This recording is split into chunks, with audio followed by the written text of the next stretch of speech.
Hello and welcome to Unlocking Success in Commercial Real Estate. I am your host, Paul Perano, aka Mr. CRE. And here is the place for strategies on business sales and buying commercial real estate property, and also leasing, of course. And I'm going to just jump right into it. On episode 1, we talked about how I got my first business going, some of the struggles I had, and how I learned the automotive repair industry. But I was just eager to expand. I wanted a different challenge. I wanted to look at location number 2 already. But in order to do so, I needed to make sure my ducks were in a row. And when I say that, I needed to make sure that my corporation was all set up. The buy-sell agreements were all set up. Everything was in place.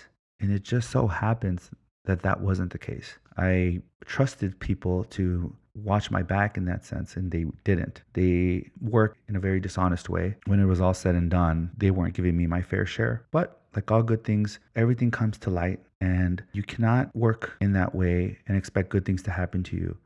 You cannot be deceitful and have a bright future. I always feel like things will come back around. And even though I don't wish that upon nobody, they do it to themselves. So I had to hire an attorney. And I said, why are my stocks not there? Why don't I have my fair share when I came in with my third of the money down? I don't want to get into that too much. Long story short, everything was all settled.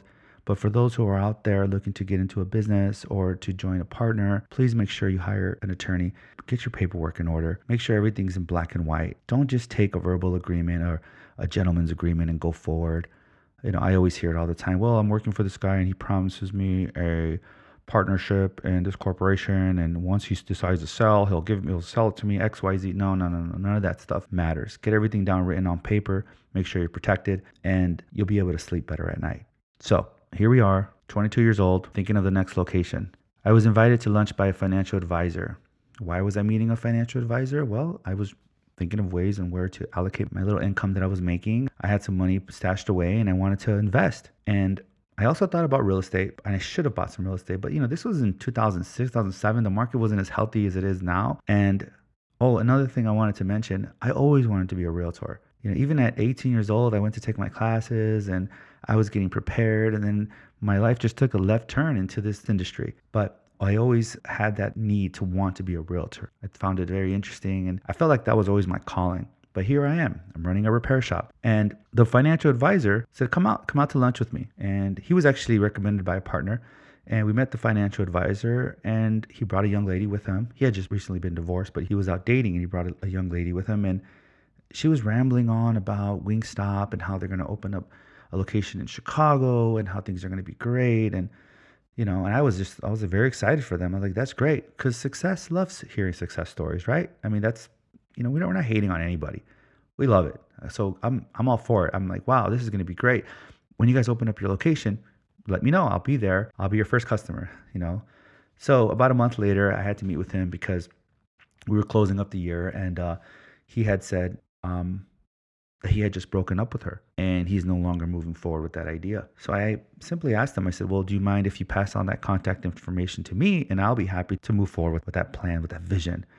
And he says, yeah, here you go. Here's the number to the real estate department. Speak to a lady there, see what they have to say. Not too long after that, I ended up flying with a partner to Dallas, Texas.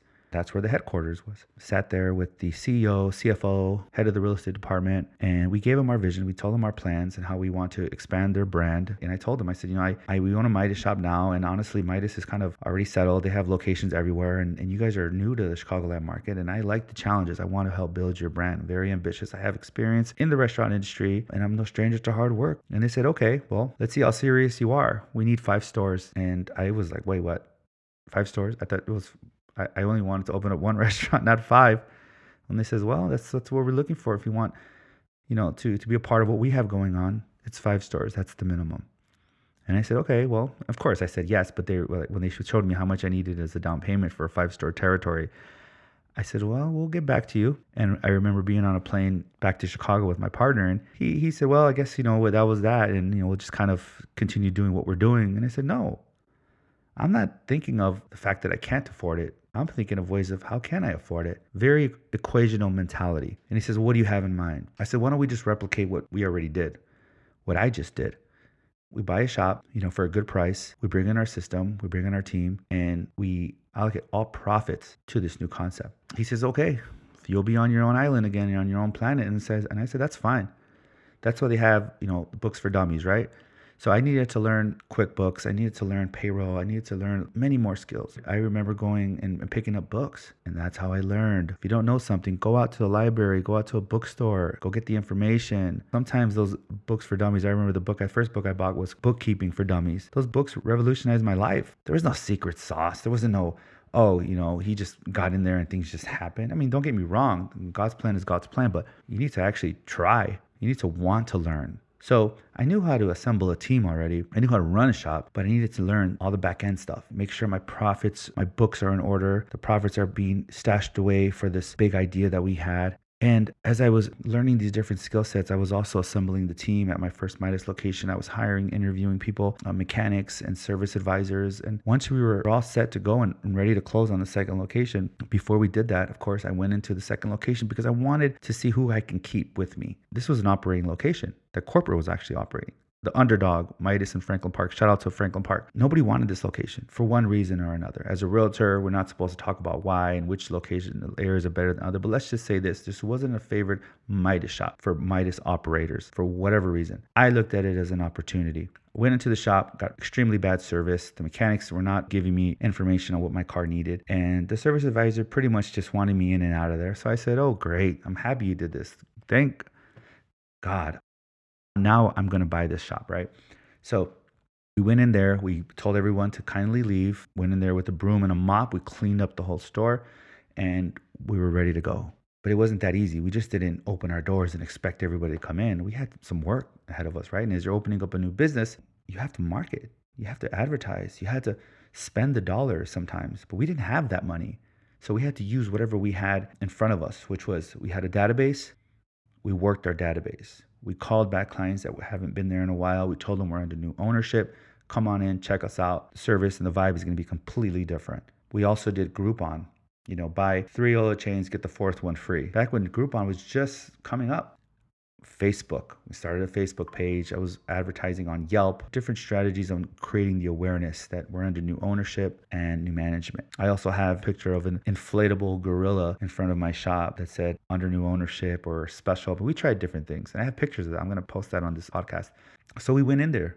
And I was splitting my time from one shop to the other. In the morning, I was opening up my shop at 7 a.m. and getting the coffee ready and getting the text in order and making sure all the tickets are taken care of from last night, getting the parts ordered. And about 12 o'clock, when everyone was eating lunch, I was driving out to my second location, which was an awesome thing because it was only 25 minutes away. And for those who are looking to expand, take my advice. Stay in your backyard. Don't go too far out. Don't go to areas that you don't know too much.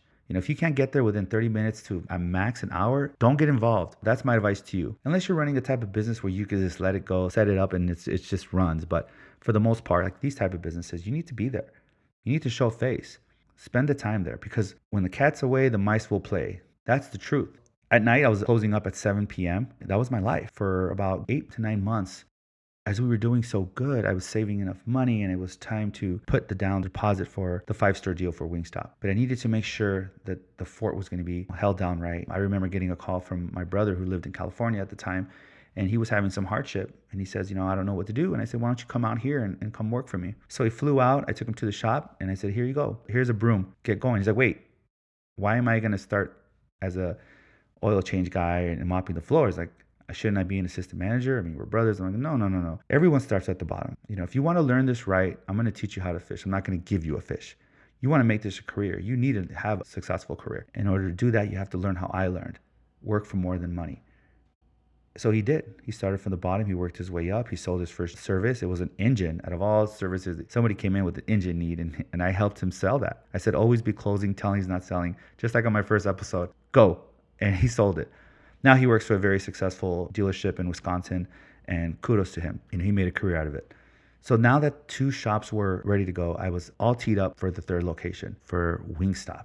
But there were so many challenges ahead of me because I didn't really think about all the obstacles in front of me. When I say that, I mean, I needed a small business loan. I needed to identify a location, negotiate a lease. I needed to now hire a staff of 20. I also needed to prepare for my grand opening. Most important out of all that was location. They always say that. So on episode 3, I'm going to talk more about how that all played out. But I just want to go back into location number 2 for a second.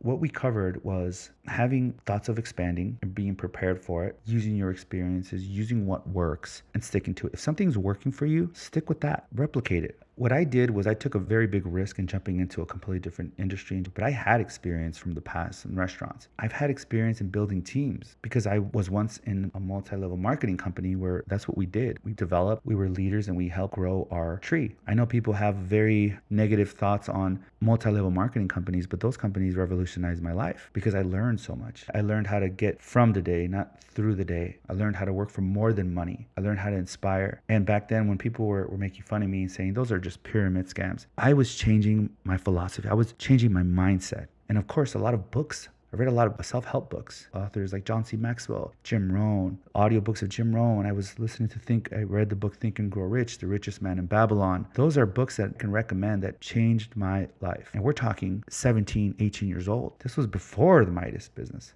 Remember, I walked into this business already telling myself that I'm a leader. And if I can get people on the street to invest in me and pay into this company in order to hopefully make a lot of money, I'm sure I can sell car parts, car repair. If I can be a peddler and walk into business to business to business and sell toys and knives and hair clippers and shampoos to people who didn't need it, I can sell car repair because people need this. People are coming to us. So take your experiences wherever you are at now is going to shape who you're going to become. Maybe it's not the job that you want, or maybe it's not the career you're looking for, but that skill set will help you. You don't understand right now what the plan is. I didn't know at 20 years old when I first bought my first Midas I was going to jump into the restaurant industry. I had no idea. But now it all started to make sense. This is why I was a busboy at this location. This is why I worked in Baker Square during high school. This is why I joined a multi-level marketing company. This is why I was a peddler. It was all falling into place.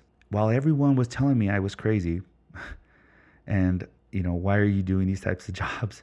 I felt like it was just the signs that I followed that helped me prepare for this journey. And I still feel that today. That's why I'm here on this podcast talking to you all, hopefully inspiring you to continue to grow, to continue to prosper, but feed yourself the knowledge. Don't just sit around and wait for things to come to you. Go pick up a book. Go write down your goals, your New Year's resolution. Be optimistic for the year to come. Write down your financial goals.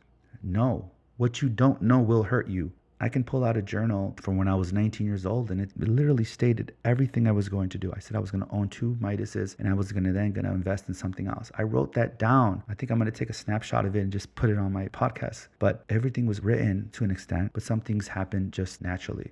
So I'm going to leave at that note. Episode 3 is going to be soon to come. I'm going to talk a little bit about some of the challenges I had on opening that first Wingstop location, but I'm also going to talk about the success we had and why it was a good location. Why did I pick, out of all locations, that location? This experience has helped me become a better commercial real estate agent and business broker. Here are my experiences. You're looking to buy a business? Let me help you. You're looking to sell? I've done that. You're looking to lease and you're looking for a loan? I've done those types of things before. I've had those experiences. Let me share with you. Don't step in that pothole. Be careful with this. This is a good location. Let me tell you why.